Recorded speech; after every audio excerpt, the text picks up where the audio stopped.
Olá, sejam todos bem-vindos a mais uma aula sobre lógica de programação e algoritmo. Dando continuidade a alguns conceitos base sobre a lógica de programação e o algoritmo, por enquanto a gente ainda não vai programar, de fato. A gente ainda vai continuar caminhando a alguns conceitos teóricos até a gente chegar na parte onde de fato iremos programar. Bom, como eu falei na aula passada, não existe uma única forma de se criar um algoritmo, né? Há várias atividades que a gente pode criar diferentes formas que cheguem ao mesmo resultado, né? Por exemplo, se a gente for até a faculdade, existem diferentes ruas que chegarão ao mesmo caminho. O que vai diferenciar é apenas a velocidade que a gente irá chegar até o caminho. Por isso, quando a gente vai programar, é importante a gente não pular etapas e nem acrescentar etapas, tá certo?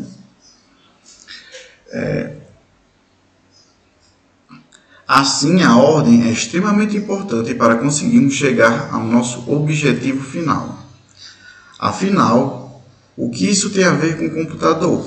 Bem, primeiro é preciso entender por que o uso de computador para resoluções dos mais diversos problemas e das mais diversas tarefas tornou-se tão imprescindível, né?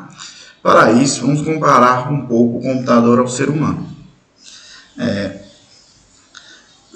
Comparando o computador assim, tendo uma analogia melhor do computador com o ser humano, o computador ele é um pouco, não vamos dizer burro, mas ele é... Sabe aquela pessoa que só faz o que você manda? Pronto, é o computador.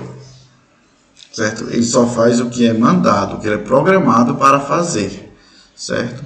Outra coisa, o computador, quando a gente está criando uma linguagem de programação, um algoritmo, a gente não pode ser ambíguo, não pode ter ambiguidade. O que seria ambiguidade? Palavras de duplo sentido, com mais de uma interpretação. Isso confunde, né, o processamento do computador e vai gerar alguma inconsistência, certo? Então, quando a gente está programando, a gente deve ser o mais claro possível para não confundir a cabeça do computador. Vantagens que o computador tem sobre o ser humano, né? Ele não se cansa, ele fica ali trabalhando 24 horas por dia e não se cansa. E a velocidade de processar dele é bem rápida. Se a gente explicar tudo bem explicadinho, fazer o algoritmo como ele tem que ser feito, o computador leva milésimos de segundo para resolver uma coisa que a gente ia demorar minutos. Certo? Ou até horas que a gente ia demorar, o computador resolve muito facilmente.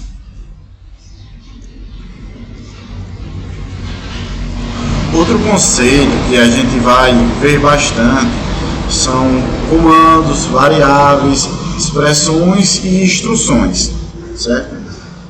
Na programação a gente vê muito essas expressões.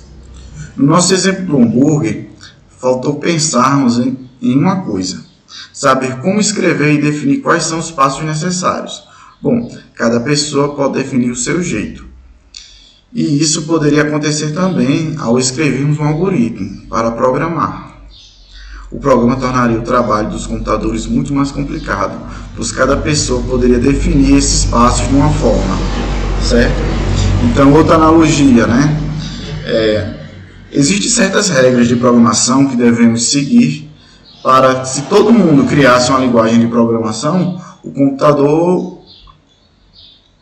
não iria entender, né? Por isso a gente segue alguns padrões, algumas boas regras que a gente segue.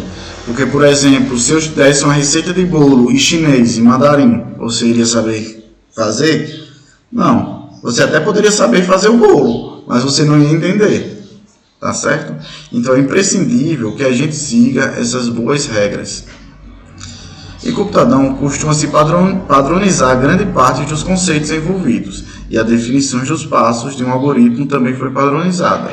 Como a gente padronizou a maior parte dos códigos, então não importa a linguagem que você vai aprender algoritmo, você consegue aprender outra linguagem fácil. Existem algumas diferenças, sim, existem, mas se você aprender algoritmo Em C, você consegue fazer a mesma lógica em Java, mudando alguns conceitos, certo? Em Java, em PHP, em JavaScript, certo? Então, tendo a base, é mais fácil a gente aprender outras linguagens. Então, vamos agora ao conceito de comando. Por meio de comandos, podemos formar as instruções e as expressões. Assim, os comandos são os tijolos de nossa construção.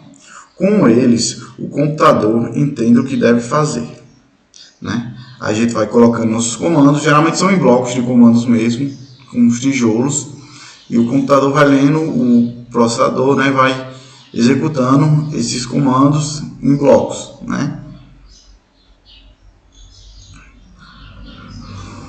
Por exemplo, escrever um texto na tela. Pode ser a ação executada por um comando, que será escrito na tela. Existem vários tipos de comandos. Comandos para atribuição de valor, comandos para entrada e saída de dados, comando para estrutura de seleções ou de repetição. Ao longo do curso, vamos conhecer todos eles. Agora você precisa saber que comandos denotam uma ação, ou um conjunto delas, que o computador executa. Comandos. Um comando executa uma ação ou mais de uma ação, um conjunto de ações. Então, quando a gente dá o comando escrever, é uma ação. Eu quero que você escreva e leia. É um comando que vai fazer duas ações, ele vai escrever e ler, certo? Então, comandos, ele pode ter mais de uma ação. Outra definição que usaremos ao longo do tempo de todo o nosso curso é a de variáveis. Durante a execução de um programa, são entregues ao computador que executa esses programas modificações de dados, né? Então, por exemplo, o que é uma variável? Uma variável é um local na memória onde a gente guarda um determinado dado, certo? Esse dado geralmente é apagado e sempre é escrito, certo? Esse dado não é permanente, a variável não é permanente, certo? Quando a gente vai programando, a gente vai entender bem mais o que é uma variável. Na prática, fica bem mais explicado. Vamos agora dar um exemplo, né? Um exemplo sobre operação de saque de um autoatendimento. Primeiro, a gente entra com os dados da conta e senha. Solicita qual opção o cliente deseja. Se for saque, a gente solicita o valor do saque. Se existir saldo, o caixa vai me entregar o dinheiro. Se não, mostrar a mensagem, saldo indisponível na tela, e encerra a operação.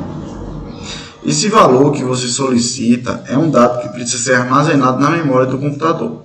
Essa região da memória onde guardamos, mesmo que temporariamente os dados, é chamado de variável. Assim como o próprio nome, pode sofrer mudanças de variação de valor. Por exemplo, eu vou sacar R$100. Outro dia eu vou e saco 100, 50, depois 20, né? Variável, essa é a questão, ela varia o valor. É um espaço na memória onde eu guardei esse valor. Muitas vezes o valor é temporário, certo? Espero que todos tenham compreendido, né? Para a aula não ficar tão extensa, a gente vai terminar aqui e iremos dar continuidade às aulas. Espero que todos curtam, se inscrevam e compartilhem o vídeo. Até a próxima!